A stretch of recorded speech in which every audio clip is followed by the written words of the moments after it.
Hello, viewers. For the benefit of MA in English test aspirants, I have been making some videos for your effortless preparation, and this is one of those videos. So, without any delay, let's begin the discussion. So, today's number one question is: in the following cluster of poems by Shelley, which one has the voice motive? Number A saying Adonis, number B is saying the revolt of Islam, number C is saying Ode to the West Wind, and number D is saying Alastair.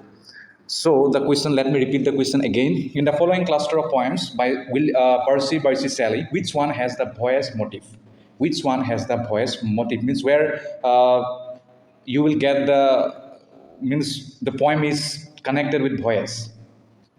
So the correct answer is number D, Alastair. Okay, let's move on to the next question. Next question is: in Sydney's sonnet sequence, Astrophel and Stella, or the final sonnet, that is 108. Okay. In Sydney's sonnet sequence, Astrophel and Stella, the final sonnet is number A is saying brings no resolution. Number B is saying ends in joy. Number C is saying brings a definite resolution. Number D is saying promises another sonnet sequence. So what will be the correct one? And the answer is number A. That means brings no resolution. In Sydney's sonnet sequence, Astrophel and Stella, the final sonnet, it brings no resolution. So here I would like to reiterate one thing that I have always been repeating, and that is some pronunciation may not be up to the expectation and standard, and I'm very utterly sorry for that. But one thing is sure, you have to improve that, and I am also improving. Okay. Next question. Number 3, who among the following English writers opposed the Licensing Act of 1643? Now, if you don't know what is Licensing Act of 1643, then it will be difficult for you. That means you know literature English, but you don't know the English literary history. Therefore, I suggest you to go through the English literary history from the old English literature to the modernism or postmodernism. And if you talk about my channel, here I have already uploaded some videos, and if you desire, then you can, or if you wish to watch those, then you can have a look. Okay, so the options are John Milton, Thomas Brown, Andrew Marvell, Abraham Cowley. So the correct answer is A. That means John Milton was the English writer who opposed the Licensing Act of 1643. Now, what is it? You have to find out by Google. Next question. Who claimed, I have not published a single paper that is not written in a spirit of benevolence and with love of mankind? Who claimed these sentences? Number A is saying Pope, number B is saying Dryden, number C is saying Swift, number D is saying number D is not given here. I might have omitted it. So the correct answer is number D. D is not given here, unfortunately. Okay. Oh, sorry. Number D is Edison. Okay, Edison. Next question. A protagonist writes a letter of confession, but it gets lost under the carpet only to be found on the watching day. Who is the protagonist? Let me repeat the question. A protagonist writes a letter of confession, but it gets lost under the carpet only to be found on the wedding day. Who is the protagonist? Number A saying Bathsheba. Number B, Lucita, Sue, and Tess. The correct answer is number D, Tess. Okay, next question. In an age of pressurized happiness, we sometimes grow insensitive to subtle joys. The italicized words are an example of, number A is saying a transport epithet, a simile, number C is saying a metaphor, number D is saying a hyperbole, and the correct answer is a transport epithet. The correct one is number A. Next question.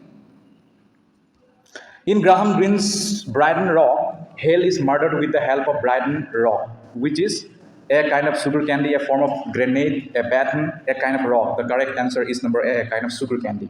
Next question. Which poet among the group does not belong to the Auden generation group of poets?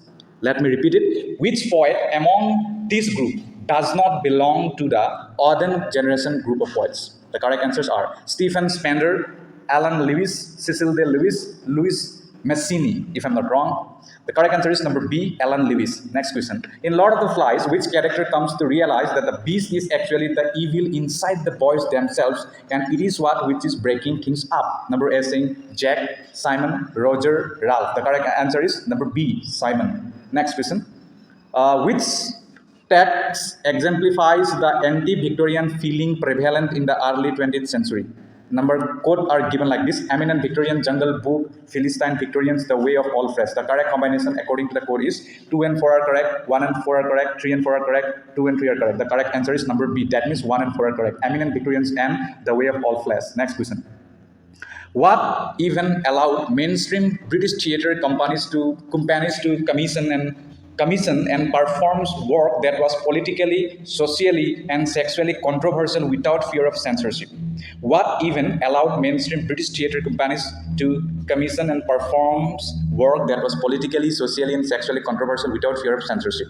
Number 1 is saying the abolition of Lord Chamberlain's office in 1968, the illegal performance of works by Howard Benton and Edward Bond. Number C is saying the collapse of liberal humanist consensus in the late 1960s. Number D is saying a combined appeal to the Queen by a group of London dramatists. The answer is number A. That means the abolition of Lord Chamberlain's office in 1968. Okay, here I would like to advise you that whatever I have said, please verify it once again. Next question. The wife of Bach's philosophy of marriage shows that number 1 is saying, A is saying, is a strong person with keen awareness of her own rights. Number B, tends to say one thing and do the opposite. Number C, cares only for pleasure. Number, not for right and wrong. Number D, trusts too much instead of feeling. The correct answer is number A, is strong person with keen awareness of her own rights. Next question. Which of the following character is skilled in achieving things fall apart in conformity with an African tribal custom? Number 1, Okonko, Obirika, Ikumufua, Nuoi. The correct answer is Obirika. Next question. We will do it. I tell you, we will do it. The repetition of a phrase is called what? Antiphrasis, dicap, aposhiposish, if I'm not wrong, and I'm wrong. I think so. I'm sorry for that. Number D, enumeratio. So the correct answer is number A. That means antiphrasis. Next question. Find the poet who is the odd one in the group. Wallace Stevens, Robert Lowell, Sylvia Plath, Annie Sachs. The correct answer is Wallace Stevens. Which of the following character in Shakespeare's Tempest is associated with the art? Ferdinand, Ariel, Caliban, Prospero. Number C, Caliban. Next question. In the advancement of learning, Bacon attempted a preliminary survey of the entire field of learning by analyzing the principal obstacles of its advancement. Now we have to identify from among the following choices the one that he did not mention as an obstacle. Number 1, rhetoric. Number B, medieval scholasticism. Number C, inductive method. Number D, pseudosciences. And number C, inductive method is the correct answer. And thank you so much for watching this video, and keep on watching till my next video comes. Thank you so much.